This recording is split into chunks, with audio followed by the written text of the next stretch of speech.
Hey folks, welcome back to another People's Choice Top 10. This time we're talking about the People's Choice Top 10 team games.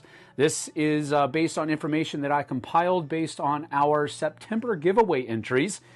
We had no less than 75 participants, and they nominated no less than 144 different games. Now, that's not exactly 144 unique games because there was a little bit of putting these into this particular group.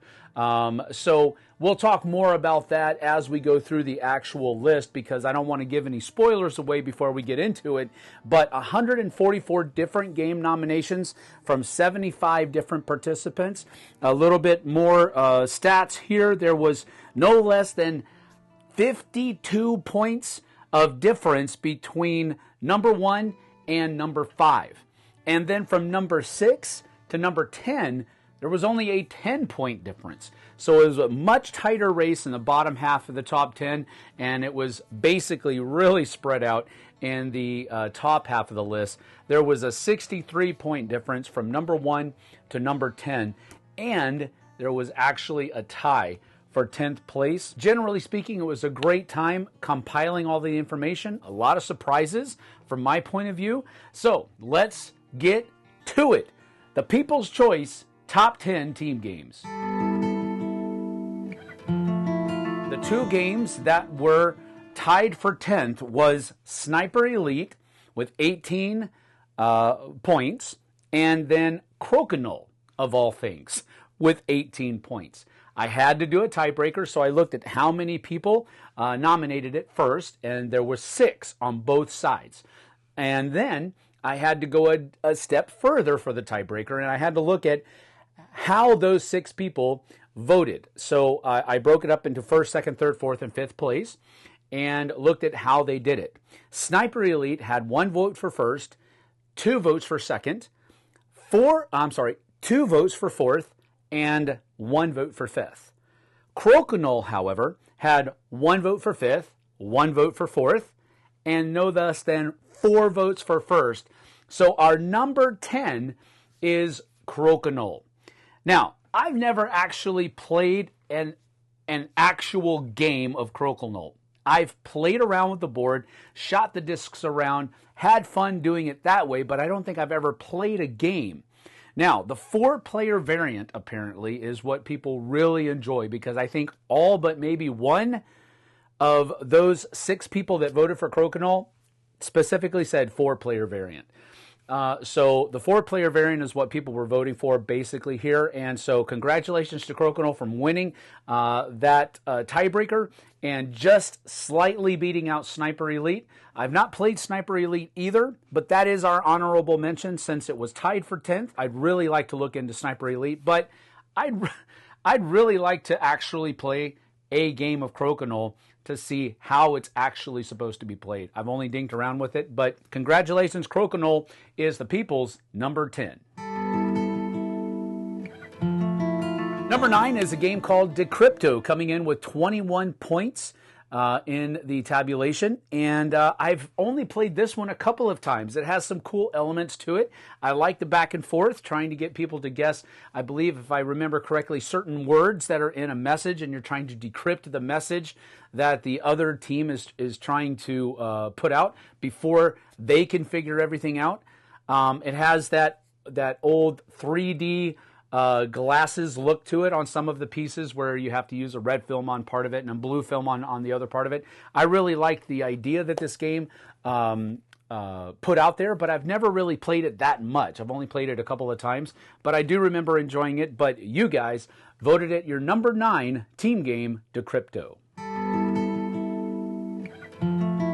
Number 8 is a game that I have played a little bit more than number 9, and that is called Betrayal at House on the Hill. Now, for all of its quirks and for all of its shortcomings, I guess, as I've talked to people about this over the years, it still ranks really strong. 22 points in the tabulation on this one, and it just seems to be almost, I guess I could call it a cult favorite at this point because I've only played the older version of Betrayal at House on the Hill.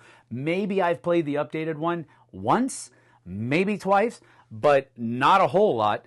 But there you have it. I've seen people purchasing this. I've seen people playing this at a lot of more recent events and recent times that I've gone to stores.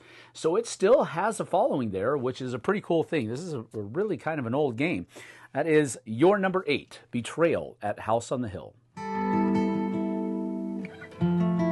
Number 7 was one of those that got a few different votes from a couple of different versions, and I just kind of threw them all into one catcher, and that is your number 7 coming in with 27 points, The Resistance. So if somebody voted for The Resistance, or some of them voted for The Resistance Avalon, it all got put into one general catcher called The Resistance. But it got 27 points. This is a game that I've really enjoyed over the past few years. I've really enjoyed it in a youth group setting and in different kinds of game days or game nights, because it is a pretty fun social deduction, hidden team, agents, hidden agents, all that kind of stuff. It's a really fun game. I've enjoyed it a lot, and apparently you guys have too, because it is the People's Choice number 7 team game, The Resistance. Number 6, coming in with 28 points after tabulation, the Unmatched game system. And so I can super just say whoop whoop on this one, because I really enjoy Unmatched as well. I think it's a great 2-player game, and it's also a pretty cool 3-player game. I've never played with more than that though, so I personally wouldn't have put it on a team games list, but there you have it. I think it's a great choice. It is a great system based on a really fun old game called Star Wars Epic Duels. Restoration Games breathed some new life into it, reprinted it, and I cannot disagree. Good choice. People, you're number 6, the Unmatched game system. Now, going into number 5, this is the top half of the list, and this one is one that I am fully 100% for. I just wish it was higher, but I'm glad it made the list, because it means that I have friends out there somewhere. Memoir 44, specifically the Overlord expansion. So, this is another one of those catch-alls where if it just said Memoir 44, or if it said Memoir 44 Overlord, or whatever it did, I kind of grouped it all into just Memoir 44.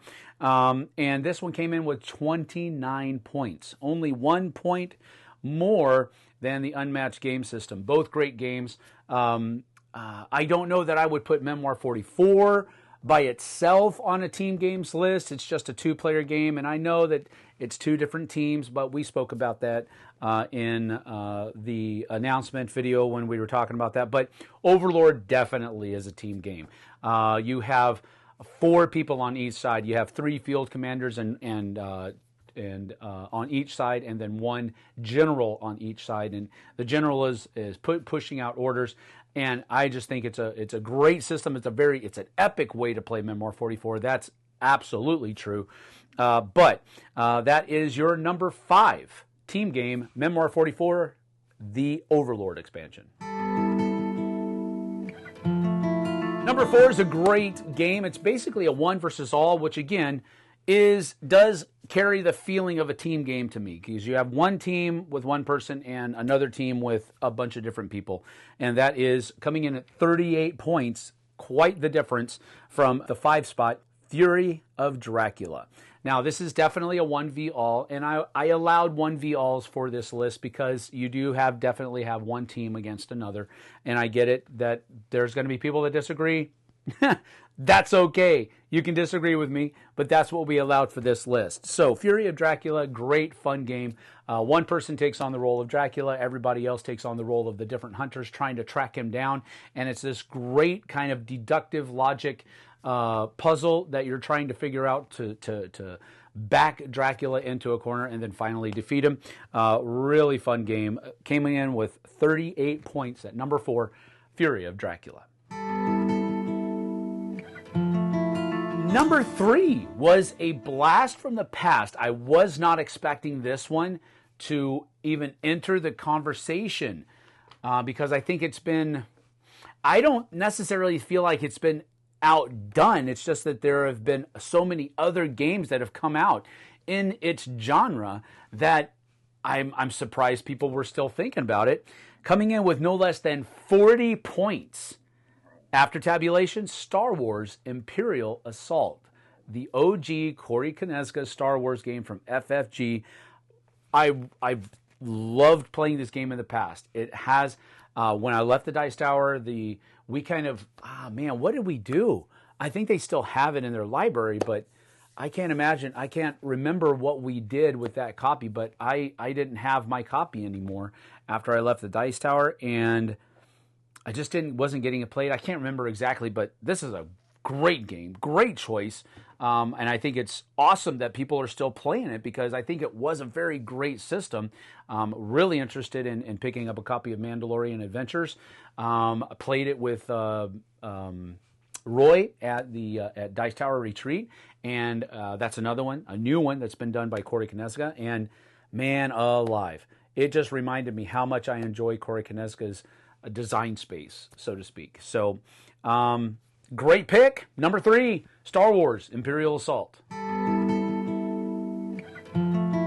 Number 2, coming in at no less than 49 points. 49 points, my goodness.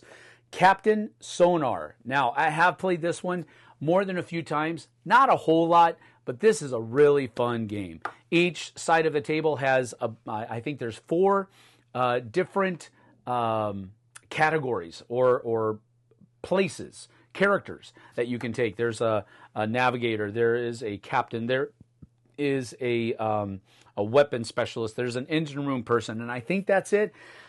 But my goodness, this game is so much fun. Talking back and forth over that divider that splits the entire table in half.